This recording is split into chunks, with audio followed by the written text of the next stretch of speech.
ఒక బిచ్చగాడు పొద్దున్నే రోడ్డుపైన కూర్చొని భగవంతుడిని పెద్ద పెద్ద కేకలు పెడుతూ తిడుతున్నాడు.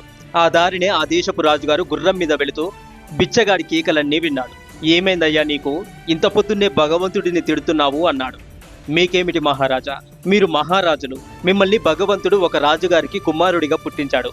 మీరు చక్కగా మహారాజు అయిపోయారు. నా కర్మ ఇలా ఉంది, ఒక్క రూపాయి కూడా లేని దరిద్రుడిగా పుట్టించాడు నన్ను. చూడండి దేవుడికి ఎంత పక్షపాతమో మనుషుల మీద అన్నాడు పిచ్చగాడు.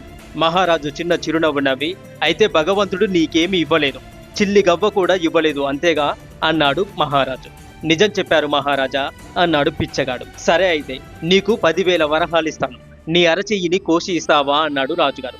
భలేవారే, అరచెయ్యి లేకపోతే ఎలా మహారాజా అన్నాడు పిచ్చగాడు.